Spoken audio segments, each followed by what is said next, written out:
Et à l'école, pour le coup, ça se passait comment?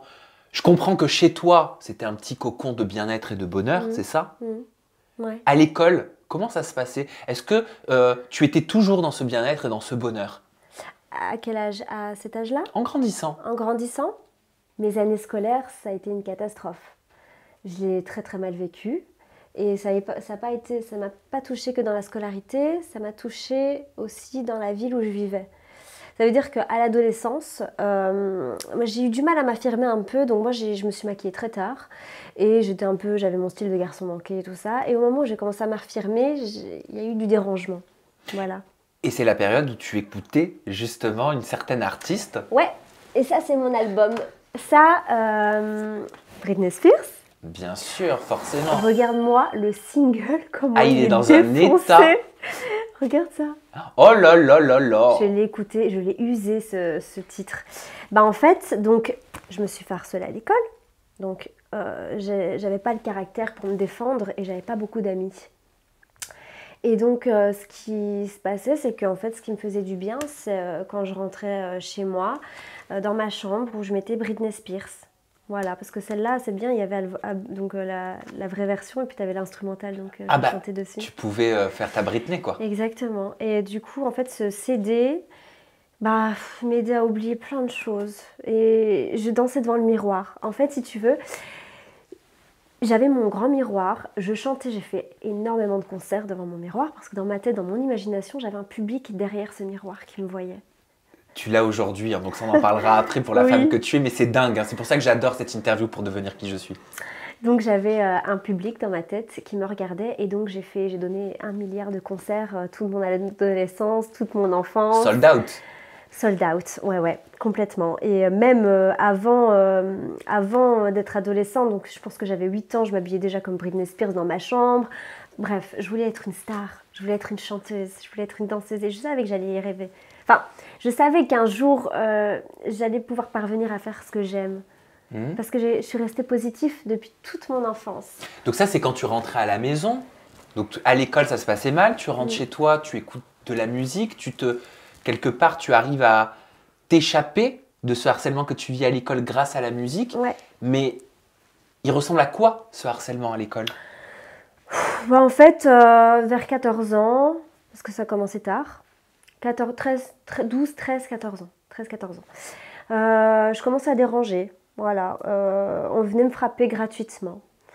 Dans l'école, il n'y a personne qui me défendait. On me traitait de tous les noms parce qu'il y a les copains de certaines filles qui m'aimaient bien. Alors voilà, j'étais une pute.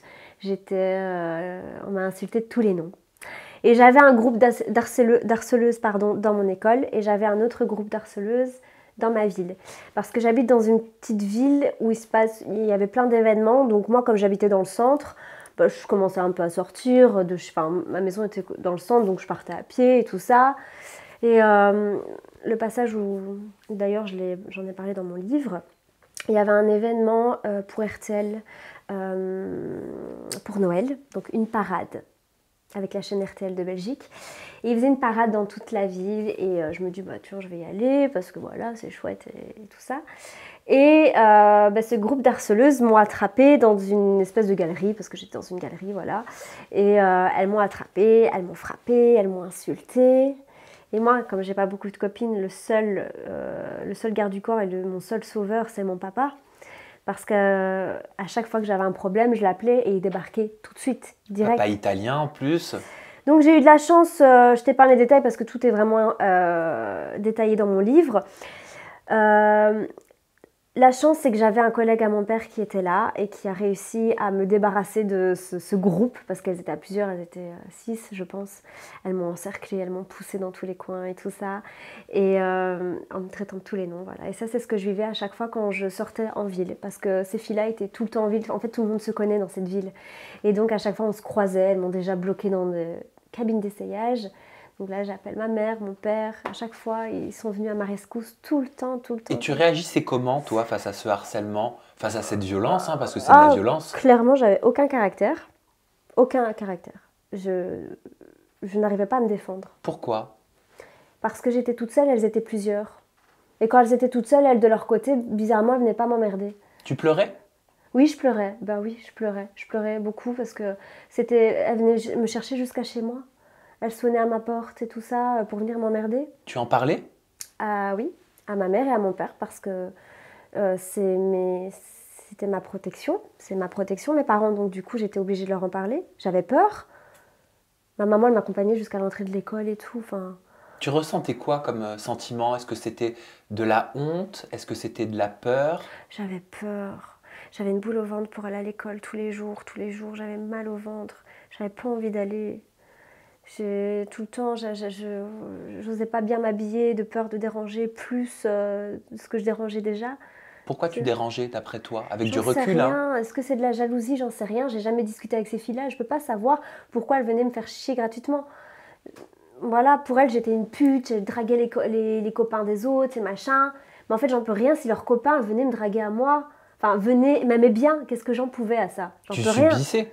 Je subissais, voilà. Donc moi, pour moi, c'était de la jalousie, de la méchanceté gratuite, parce que quand elles étaient en groupe, c'est facile de faire chier en groupe. Donc voilà, j'avais un sentiment de mal-être tous les jours, et c'est pour ça que cette musique, justement, m'aidait quand je rentrais à l'école devant mon miroir, et j'oubliais tout, et ça me faisait du bien. Est-ce que c'est à cette période que tes parents décident de te mettre en internat, en pension? Exactement, parce que c'était plus possible. Enfin, comme je te dis, c'était des groupes différents, donc c'est même pas que c'était qu'à l'école, c'était dans la ville. Moi, j'aimais bien sortir, je commençais à sortir tous les vendredis parce que voilà, je commençais à être adolescente. Enfin, j'étais adolescente, quoi, j'avais envie. Voilà. Et elle me faisait chier, donc. Et le pensionnat, Pardon. tu le prends comme une punition au départ. Alors, donc mes parents m'ont mis à l'internat, qui se trouvait à 30 minutes de chez moi. Et la première fois qu'ils m'ont accompagnée, donc j'ai accepté le fait qu'ils me mettent là-bas. Et la première fois qu'ils m'ont accompagnée, que je suis arrivée dans la chambre de l'internat, que je vois ce lit. Ce lavabo, ce WC, une petite chambre, je me dis mais pourquoi c'est moi qui est punie? Pourquoi c'est moi qui dois subir ça et pas elle? Alors que moi je n'ai rien fait à personne, j'ai toujours été gentille et c'est moi qui dois être enfermée comme une mini prison. Ouais, donc la volonté était de te protéger, peut-être de la part de tes parents. J'en ai voulu à mes parents hein, parce que voilà, je leur en ai voulu, mais je savais que c'était pour me protéger. Donc quand ils sont partis, je suis arrivée dans cette chambre et qu'ils sont partis, je me suis retrouvée seule, je me suis assise sur le lit et j'ai commencé à pleurer. J'ai pleuré parce que là, je me suis sentie seule dans une ville que je ne connais pas. Je vais rentrer à l'école, je ne connais personne. Et je suis dans un internat toute la semaine, quoi. Je rentrais seulement le vendredi et je repartais le dimanche. Donc j'étais déjà dans les valises à cet âge-là, quoi. Et voilà, ça a été dur, mais au final, sans te mentir, ça a été les plus belles années de ma vie. Alors pourquoi? Parce que moi, je suis jamais allé en internat et je te cache pas que j'ai l'impression que ça aurait été l'horreur. Tu vois, je l'aurais vu vraiment comme toi, pour le coup, au départ, comme une punition. Ouais. Eh bien non, la première année, donc enfin les premières semaines, il a fallu que je m'adapte. Mais au final, plus j'avançais dans les années, donc je suis restée 3 ans. Et je sais pas, c'était mes plus belles années. J'avais des amis géniaux. J'avais plein d'amis simples qui étaient gentils. Donc j'avais des amis à l'internat, j'avais des amis à l'école, j'avais des amis partout. Et j'avais de bonnes copines, je me sentais bien. J'avais décoré ma chambre avec tous les posters de mes stars préférées. Ma chambre était rose, enfin bref, tu me connais, plein de paillettes et tout ça. J'avais la plus belle chambre de l'internat d'ailleurs. Et ensuite, je suis devenue la populaire de l'internat et de mon école. Mais ça a dû te faire bizarre, ça, parce que c'était pas du tout une situation que tu connaissais. Ah non, pas du tout. Mais ouais, je suis devenue grave populaire dans cet établissement. Comment ça se fait? Comment la vapeur, elle s'est renversée? Eh bien, je me suis sentie quand même en confiance. J'avais une bonne hygiène de vie. Je mangeais tous les jours à la même heure. Je me levais tous les jours à la même heure. Je me couchais tous les jours à la même heure. C'était une hygiène de vie T'avais irréprochable. un sacré cadre. Ah oui. Et les gens me mettaient en confiance. Vu qu'ils étaient gentils, que j'avais du soutien et que j'avais des vrais amis, j'avais de la confiance. Et du coup, voilà, c'est ça qui a fait que j'ai repris confiance en moi. Parce que ces filles qui m'ont harcelée toutes ces années m'ont retiré cette confiance. Voilà.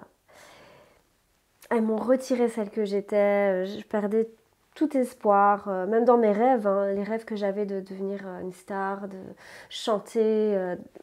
Elles m'avaient tout retiré.